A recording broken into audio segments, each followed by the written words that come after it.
नमस्कार, मी चेतन गोपाळराव पात्रे. आज आपण भारतातील पंचवार्षिक योजनांच्याबद्दल माहिती जाणून घेऊन थोडक्यात आपल्याला हा जो टॉपिक आहे या टॉपिकमध्ये पंचवार्षिक योजना कोणत्या कोणत्या कालखंडामध्ये झालेल्या होत्या, कसं सल्लागार मंडळ होतं, कुठले कुठले प्रकल्प हाती घेण्यात आलेलं होतं, कुठल्या कुठल्या घटना झालेल्या होत्या, त्या घटनांचा इथे आपण थोडक्यात आढावा घेणार आहोत. तर पहिले आपण हे मानून घेऊ की भारतातील जे पंचवार्षिक योजनेची उत्पत्ती झाली, भारतातील सगळ्यात पंचवार्षिक योजनेची उत्पत्ती झाली, त्याच्यात कुठले कुठले प्रतिमान घटक होते आणि कशा पद्धतीने सुरुवात झाली. तर सगळ्यात पहिले आपण घेऊन येऊ की नियोजन मंडळ. तत्कालीन जे पंतप्रधान होते आपले पंडित जवाहरलाल नेहरू यांना विश्वास होता की रशियामध्ये जशा पंचवार्षिक योजनांच्या माध्यमातून रशियाचा विकास झाला तशाच पंचवार्षिक योजना आपल्या भारतात पण झाल्या पाहिजे, याच्यासाठी एक नियोजन मंडळ असायला पाहिजे होते. पण तत्कालीन जी घटना समिती होती त्या घटना समितीला अशा प्रकारचं कुठलं पंचवार्षिक योजना असायला पाहिजे किंवा वार्षिक योजना असायला पाहिजे या संदर्भामध्ये त्यांनी असं पूर्णपणे जे सरकारी नियोजन होतं त्या सरकारी जे नियोजनाच्या माध्यमातूनच घटक घेण्याचं ठरवलं होतं. म्हणून 15 मार्च 1950ला नियोजन मंडळाची स्थापना झालेली आपल्याला दिसून येते. हे जे की कुठल्याही म्हणजे घटनाबाह्य होतं. घटनाबाह्य म्हणजे संविधान सभेच्या माध्यमातून भारतीय जी घटना होतं, राज्यघटना, त्या राज्यघटनेमध्ये अशा कुठल्याही प्रकारचं प्लॅनिंग कमिशनचे एक मंडळ असावं अशा पद्धतीचं सांगितलेलं नव्हतं. त्यासोबतच कायदेबाह्य का, कारण की संसदेने कुठल्याच कायद्याची निर्मिती न करता, कायद्याच्या माध्यमातून निर्मिती न करता नियोजन मंडळाची स्थापना केलेली होती. ते एक सल्लागार मंडळ होतं. त्या सल्लागार मंडळामध्ये त्यावेळेसचे अध्यक्ष म्हणून पंतप्रधान असायचे, उपाध्यक्ष म्हणून पूर्णवेळ एक व्यक्ती, अर्थतज्ज्ञ म्हणून एक किंवा सल्लागारी मंडळ असायचा, तो पूर्ण कारभार नियोजन मंडळाचा बघायचा. आणि काही कॅबिनेट मंत्र्यांमध्ये आपण संरक्षण विभागाचे, कृषी विभागाचे, काही रेल्वे विभागाचे, काही आर्थिक विकास, आर्थिक आणि नियोजन मंडळाच्या जे कॅबिनेट मंत्री असायचे अशा काही लोकांचा समावेश होता. त्यासोबतच काही अर्थतज्ज्ञांचा पण समावेश असायचा. जे तत्कालीन भारतीय व्यवस्थेमध्ये जे काही अर्थतज्ज्ञ होतं त्यांच्यासुद्धा आपण या नियोजन मंडळामध्ये घेत होतो. त्याच माध्यमातून आपण पहिली पंचवार्षिक योजना 1 एप्रिल 1951 ते मार्च 1956 पर्यंत. नियोजन मंडळ जे होतं ते पूर्णपणे सल्लागारी मंडळ होतं. ते कुठल्याही प्रकारचा घटनात्मक दर्जा किंवा कुठल्याही कायद्यात्मक दर्जासुद्धा त्याला बहाल नाही केलेला होता. पण नियोजन मंडळ हे आपल्याला सर्वसमावेशक दिसून येतो. पहिली पंचवार्षिक योजनांचा कालावधी 1 एप्रिल 1951 ते 31 मार्च 1956 पर्यंत झालेलं होतं. मुख्य भर होता कृषी क्षेत्रावर, कारण की आपला देश लगेचच स्वतंत्र झालेला होता. त्यामुळे कृषी क्षेत्रावर आणि सिंचन क्षेत्रावर आपण मुख्यतः भर देण्याचा प्रयत्न केलेला होता. आपला देश स्वातंत्र्य होऊन जर तीन वर्ष कंप्लीट झालेले होते, 3 ते 4 वर्ष कंप्लीट होण्याच्या मार्गावर होते. सोबतच आपल्याकडे एक आपली नवीन राज्यघटना पण आलेली होती. हाच कालखंड आपल्या दुसरं महायुद्ध संपल्यानंतरच्या 5 वर्षाच्या नंतरचा जे काही जागतिक व्यवस्था निर्माण झाली होती त्या कालखंडामध्ये आपली पहिली पंचवार्षिक योजना सुरू झालेली होती. त्याचा सगळ्यात मोठा भर आपण कृषी क्षेत्रावर होता. हेरॉल्ड आणि डोमर हे त्या तत्कालीन अर्थव्यवस्थेमध्ये खूप मोठ्या प्रमाणात अर्थतज्ज्ञ होतं. त्यांनी एक काहीतरी मॉडेल तयार केलेलं होतं की आर्थिक उन्नतीसाठी कशा पद्धतीचा मार्ग असायला पाहिजे. तो मार्ग आपण आपल्याकडे लागू केलेला होता. त्यावेळेसचे आपले पहिले अध्यक्ष जे नियोजन मंडळाचे होते ते आपले पंडित जवाहरलाल नेहरू, गुलजारीलाल उपाध्यक्ष म्हणून कारभार पाहिलेला होता. त्याच्यामध्ये सगळ्यात पहिले दामोदर खोरे प्रकल्प, दामोदर नदीवरचा हा दामोदर खोरे प्रकल्प आणि सर्वात सिंचन क्षेत्राचा हा आपल्याकडे प्रकल्प 1948च्या पूर्वीपासूनच सुरू झालेला होता.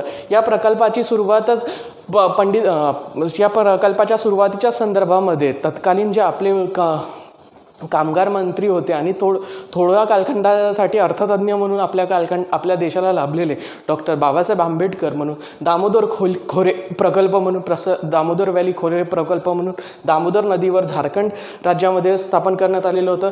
तो सुद्धा पहिल्या पंचवार्षिक योजनेमध्ये घेण्यात आलेला होता. त्यानंतर भाकरा नांगल प्रकल्प हा जो होता हा सुद्धा सतलज नदीवर हिमाचल प्रदेश आणि पंजाब या 2 स्टेटला मिळून बनवण्यात आलेला होता आणि त्यानुसारच आपल्याला हा दिसून येतो. त्यानंतर कोसी नदीवरचा प्रकल्प जो बिहार या राज्यामध्ये घेण्यात आलेला होता. त्यानंतर हिराकुंड योजना हा महानदीवरचा ओरिसा महानदीवर बनवण्यात आलेला प्रकल्प जो ओडिसा राज्यामध्ये आहे. हे सगळे प्रकल्प जे आहे ना, टेन्सी खोरे हे टेन्सी खोरे म्हणजे अमेरिकेतील एक नदी आहे. त्या अमेरिकेतील जे टेन्सी खोरे नदीचे जे धरण आहे त्या धरणाच्या धर्तीवरच तिथे इलेक्ट्रिसिटीसुद्धा जनरेट करून, पाण्याची व्यवस्था करून, सिंचनाच्या सोयी सुविधा उपलब्ध करून अर्थव्यवस्था आपल्याला चालना मिळेल, कारण की आपण कृषी आधारित क्षेत्रावर आहोत, असा गट घेतला. त्यानंतर सिंद्री, झारखंड येथील सिंद्री येथे आपण खत कारखान्याची निर्मिती केली. खत कारखान्याची निर्मिती करण्यासाठीचा मागचा हेतू का असेल, कारण की आपल्याला अन्नधान्य उत्पादन वाढवायचं होतं, आपल्या देशामध्ये स्वयंपूर्ण असायला हवं होतं, म्हणून सिंद्री येथील झारखंड इथे खत कारखाना. त्यानंतर चित्तरंजन, पश्चिम बंगाल इथे चित्तरंजन इथे रेल्वे इंजिन बनवण्याचा कारखाना ओपन करण्यात आलेला होता. रेल्वेच्या भरभराटीत याला लागलेलं होतं. पेरंबूर येथे तामिळनाडू राज्यातील आपलं रेल्वेच्या डब्या बनवण्याचा एक कारखाना तयार करण्यात आला. त्याच्यानंतर HMTचा फुल फॉर्म आहे हिंदुस्तान मशीन्स टूल, बेंगलोर येथे स्थापन करण्यात आलेली होती, जे आता हेवीवेट मेकॅनिकलच्या संदर्भामध्ये आता हिंदुस्तान मशीन्स टूल्सच्या संदर्भामध्ये बनले जातात. जे आपल्याकडे जे छोटे छोटे टूल्स याचे ते गव्हर्नमेंट बनायचे. त्याच्यानंतर हिंदुस्तान अँटीबायोटिक्स पुणे येथील हिंजेवाडीमध्ये अँटीबायोटिक्स हिंदुस्तान अँटीबायोटिक्सची स्थापना करण्यात आलेली होती. अशा प्रकारचे. त्यासोबतच आपल्याकडे पहिला जो कृषी आधारित घटक होता, त्यानंतर 1948ला आपण जे औद्योगिक धोरण जे अपनवलेले होते, त्या औद्योगिक धोरणाला सुद्धा आपण खूप मोठ्या प्रमाणात मान्यता प्रदान केली होती. त्याचाच एक भाग म्हणून भारतीय कुटीर आणि हातमाग उद्योगाला अखिल भारतीय हातमाग बोर्डाची स्थापना 1952ला करण्यात आली. त्यानंतर 1953ला सुद्धा अखिल भारतीय खादी व ग्रामोद्योग या बोर्डाची स्थापना करण्यात आलेली होती. विकास दर आपण जवळपास जो लक्ष्य निर्धारित केलेलं होतं, त्या लक्ष्य निर्धारितपेक्षा खूप जास्त मोठ्या प्रमाणात आपण आर्थिक विकास दर साध्य केलेला होता. आपला विकास दर आपण 2.1% विचार केलेला होता, तो आपण साध्य करून 3.6% कारण की तेव्हाची जी परिस्थिती होती, त्या तेव्हाच्या परिस्थितीनुसार आपला हा जो विकास दर साध्य करणं आपल्याला जमलेलं होतं. त्याचाच एक भाग म्हणून 1955ला आपल्याकडे जी इम्पिरियल बँक होती, त्या इम्पिरियल बँकचे नाव स्टेट बँक ऑफ इंडिया ही करण्यात आलेलं होतं. त्यानंतरच आपल्याकडे 1955ला ICICI या बँकेची सुद्धा आपल्याला स्थापना करण्यात आली. याचं फुल फॉर्म हे आहे की industrial credit and investment corporation of India, भारतीय औद्योगिक पत आणि गुंतवणूक महामंडळ, industrial credit and investment corporation of इंडियाची सुद्धा स्थापना करण्यात आली होती. अशा प्रकारचं हे पहिलं पंचवार्षिक योजना होतं. त्याच कालखंडामध्ये मग आपण पहिल्या पंचवार्षिक योजनांमध्ये असं ओरड झाली होती की राज्यांना पण नियोजन मंडळामध्ये सहभागी करून घेण्याचा एक घटक करायला हवा.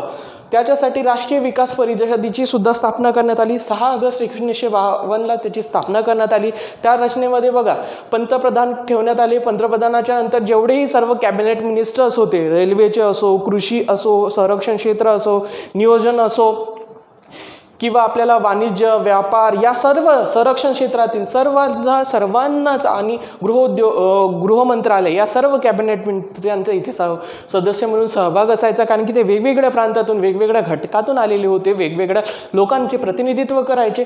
त्यानंतर एक मुख्यमंत्री सर्व घटक राज्यांच्या मुख्यमंत्र्यांना इथे समाविष्ट करून घेण्यात आलेलं होतं. त्यानंतर केंद्रशासित प्रदेशाच्या प्रशासकांना, जे आपल्याला त्यावेळेस आपले जे 7 केंद्रशासित प्रदेश होते, त्या सर्व 7 केंद्रशासित प्रदेशांना इथं समाविष्ट करून घेण्यात आलेला होता.